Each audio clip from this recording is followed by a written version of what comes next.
Chuck Goldblum, welcome to Succession Stories. I'm really glad that you're here with me today.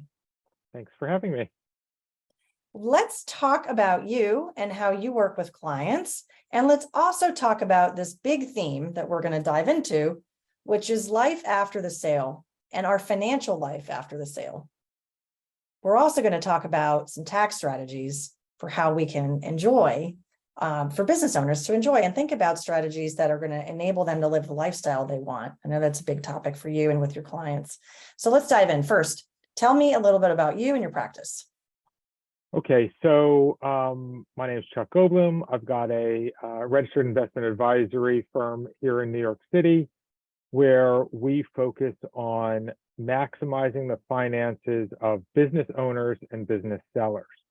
This is through planning ahead of a transaction. This is through help during a transaction. And then, as we'll talk about today, optimizing their life after a transaction. I know on other calls of yours, you've really talked about how owners may or may not be prepared for life after a transaction.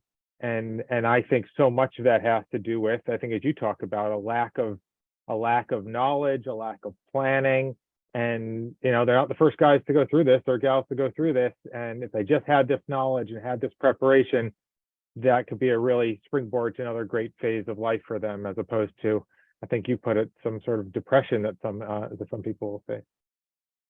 Yeah, which is a significant thing. There's an emotional side to a business transition as well as the practical side. Today's conversation is about the practical. And the question for you is about tax strategies after a sale. We want to try to minimize their taxes during the sale process, and that's a whole other topic we don't necessarily dive into here. And I haven't yet talked about this on the show, which is why I thought it was an interesting exploration. Let's just take a scenario, maybe just give us a client scenario that we can get our head around. A sale of, and it doesn't have to be a huge number, but it's a sale of $10 million, $5 million, $1 million, $2 million. We have a total transaction value. We're paying money to the government. And then there's a net proceeds number after everything that we need to take care of. And the business owner now has some money in the bank, equivalent of putting it under the mattress, right? What now what? Okay. So tax savings post-transaction, I put in two buckets. One is sort of a supersized version of what you normally do on a year-to-year basis in savings from taxes. And then there are other strategies which are really more for larger deals, which are a bit more esoteric. So the supersized category are things you've heard of, like supersized retirement savings, supersizing charitable deductions, and that happens via retirement savings. So you're going to max out everything you can on the retirement side, whether it's a SEP for a small business, 401ks, IRAs, defined benefit plans, any of those things that you've put into place, you're going to max out, because we used to put up a chart where, like, during the deal year is often the highest tax year for the business owner. So you want a bunch of deductions in that year. You'll be pushing income to future years when your rates will be lower, and then B, you'll sort of free up that cash for then. So it's retirement savings, and then the second is we talk about donor advised funds. So a typical client, let's just say, a $5 million sale client might be someone who gives away 10, 15, 20 grand a year to charity. Great. So how about taking 5 or 10 years worth of that? So 100, 200 grand, set it aside during the deal year into something called a donor advised fund. At that point, you get the taxable deduction, the charitable deduction. And over the next 10 years, or however, at whatever pace you'd like, you can then sort of piece that money out from the donor advised fund. But you got the deduction, most importantly, in that deal year. So that's sort of section one. Section two, for the larger deals, the two categories are: one, opportunity zones. So we could talk more about that. That was a Trump tax benefit that is sort of nearing the end of its time frame, but people expect it to be renewed. And then the second one, and this is also something that not many owners take advantage of, but some do, and we're quite familiar with it, are investing in oil and gas partnerships. And it can be a big upfront deduction for that. So we can talk about those if you'd like. Yeah, absolutely. So let's unpack each of these buckets. The donor advised fund, what scenario would you say that's best for? So an owner who has charitable causes they care about, or they want to create their own 501c3, a charitable donation, organization, that they're a nonprofit organization, to do donations through that, or is that completely separate? All right. So whether you would choose a donor advised fund or set up your own foundation, the sort of things you need to think about are, one, what sort of things are you giving to? I mean, if you are giving to traditional 501c3s and that's it, a donor advised fund is probably fine. If, on the other hand, you're planning on doing charitable work yourself, if you are doing work that, really sort of for larger amounts where you're actually going to be intrinsically involved in it, maybe you're generating other expenses that might be allocated to a foundation and that sort of work, you might do a private foundation. The restrictions associated with a donor advised fund are that money is out of your control. Obviously, you set it aside for charity, but also the third party that custodies it has to approve of each of the transactions, each of the donations thereafter. So they're going to want to know that it's going to a 501c3 that they have on their list, so they can verify is a 501c3. You're not going to be using money from a donor advised fund to buy a table at the charity auction or to buy a foursome at the golf tournament. Those are no good. No personal benefit can be acquired from things associated with money coming out of a donor advised fund. So those are some of the things you have to think about. Gotcha. So let's talk about the other things you mentioned, the opportunity zone and the oil and gas fund, a little more deeply. So an opportunity zone, just at a high level, what is that investment? What does that entail? Right. So in the 2017 tax what they call it, TCJA, Tax Cuts and Jobs Act, that the Trump folks put through, they created an opportunity zone model whereby you could take capital gain from a transaction, reinvest it within, I believe it's 6 months from the date of the transaction, into an opportunity zone fund that invests in specific low-income tracts, which exist in all 50 states. Typically, it's into a real estate development. It can be into the establishment of a business, but it's into a real estate development. It's not, we're going to go buy a building and then rent it out. It is, if you're typically building something from scratch, or you're investing into the property at least as much as you used to buy the property. So it's real development. And so the first benefit is you get a deferral of your capital gains tax till the 2026 tax year. So theoretically payment in 2027. And then the second benefit is that if you hold this opportunity zone investment for more than 10 years, there is no capital gains on this investment. Okay. And then people expect that this, now we're nearing that sort of 2026 timeframe. People expect that this will be extended and there might be additional tax benefits added to it. So that's where that's how the opportunity zone fund works. So you really need to have that lined up, because if the 6 month, you said there's a maximum duration of when you can roll over those funds, the capital gains funds into an opportunity zone. So we really need to know ahead of time where we're putting our proceeds, right? Yeah. So the two ways to think about what you might do for opportunity zone investing is, one, I'm talking to an owner now out in the Northwest who has done some real estate investing on his own. And I said, well, gosh, this might be a great opportunity for you to create your own opportunity zone fund if in fact the tracts near you are attractive, and you could build a house there for you to rent out. It's your own fund. And maybe you would think about that during your sales process so you could really get it going for that time. On the other hand, the second bucket is there are plenty of third-party created opportunity zone funds. You've got to do a lot of due diligence on them, but wherever there's opportunity to invest, there's banks and third parties willing to support that. So we will help owners sort of vet those opportunities. We've done that in the past. So if you Google Opportunity Zone Fund in the United States, you'll find many different independent funds out there. And you're suggesting that people really need to do their due diligence, which is probably good advice. And we don't Correct. necessarily just need to be in our state, right? We can cross borders, as you were saying, with your client in the Northwest. Correct. Gotcha. Okay. Interesting. Yeah, that seems like a really interesting opportunity. And if people don't necessarily have real estate investing experience, should they shy away, or you think this is still something, even if you're kind of new at this, you can dive into it? Look, it really depends upon how much money you have available for something like this. You mentioned that someone who's doing a $2 million sale probably needs this money. And the idea of putting it into something where they're not going to see it for 10 years and they're going to still have to pay the tax in 3 years really doesn't feel so good. So, it's more likely for larger folks, larger transactions. So maybe if you have a net proceeds to or capital gain to use in that type of fund, would you say it's more like 5 million or higher than that?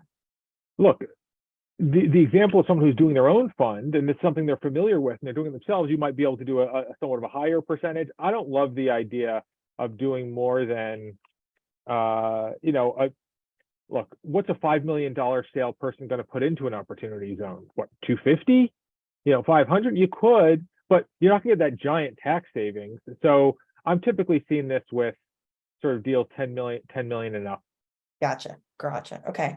Now, can you explain the oil and gas?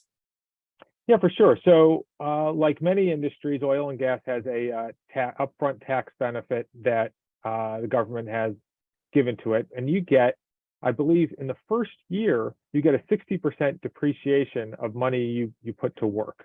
So if you gave $1 million into an oil and gas partnership on Jan 1 and they drilled all year, you would get a 600 grand write-off in year 1. And then I believe you get another 25% write-off over the first few years. So the idea is you're getting an immediate sort of write-off, you're getting an immediate income deduction for the money you choose to allocate to that. And typically, the way these partnerships work, there is an income stream from it. Nowadays, oil and gas wells are, the sort of shale drilling produces the bulk of their production over the first year or two, so that you're getting a giant amount of cash flow, tax protected over the first few years. And then you'll get a lower and lower income stream over the following years. The one really risk I would point out, I mean, obviously you're involved in the oil drilling business, but the biggest risk is that in order to get the tax benefit, you need to be seen as a at-risk participant. You are a general partner. So even though you're working with a firm that might do billions of drilling every year, God forbid, this is the one where they hit a blank or they mess up by blank, you're sort of on the hook. And so, what are the chances? Who knows? But, there's lots of firms who've done this for a very long time. I know investors who've been very pleased with it, but, buyer beware. Buyer beware.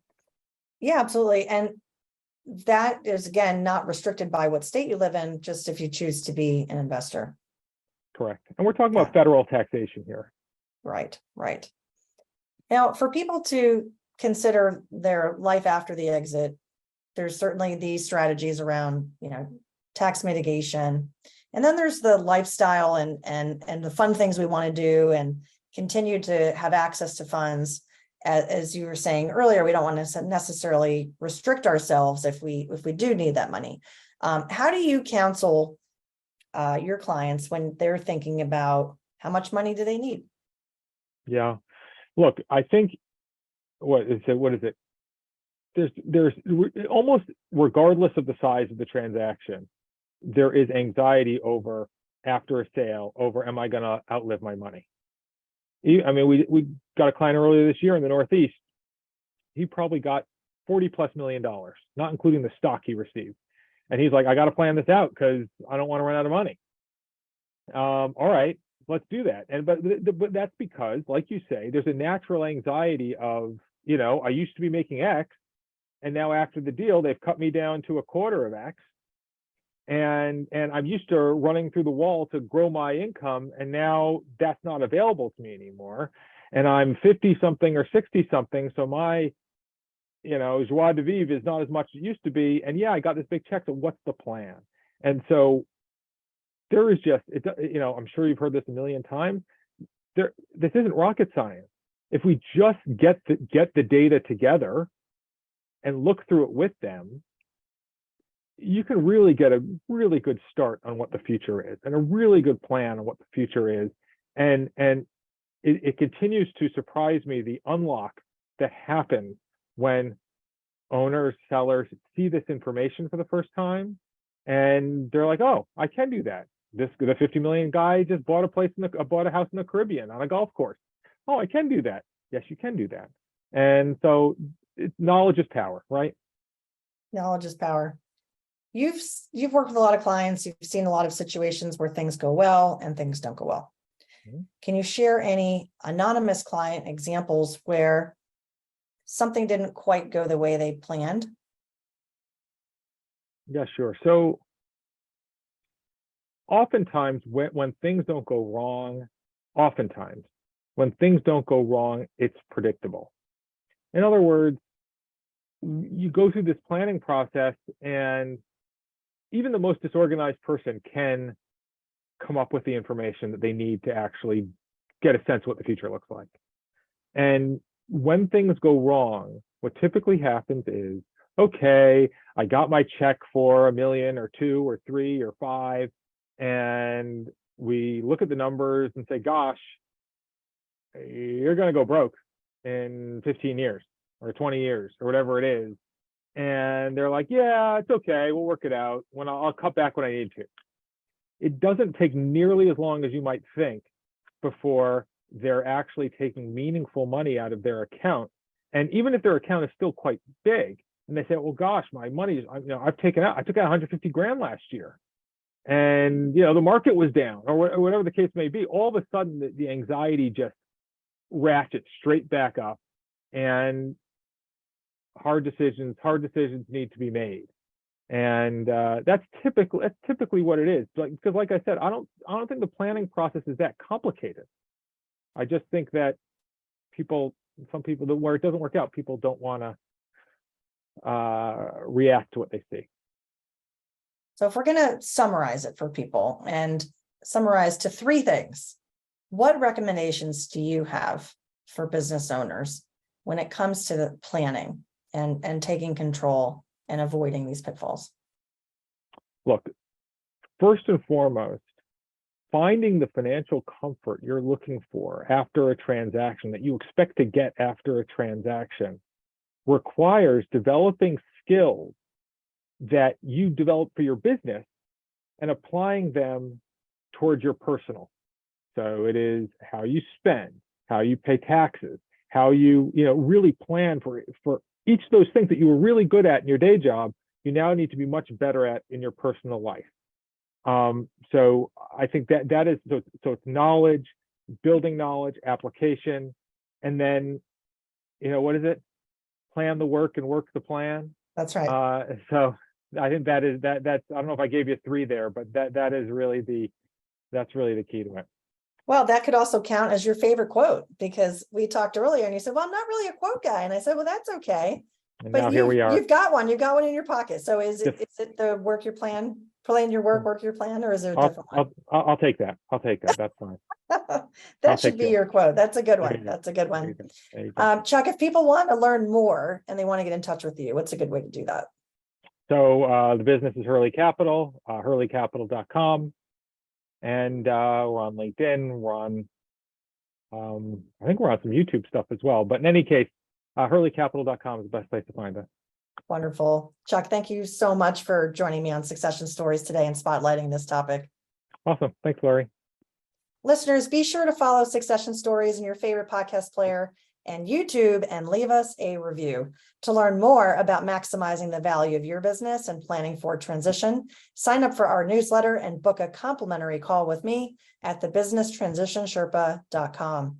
Join us next time on Succession Stories for more insights from transition to transaction.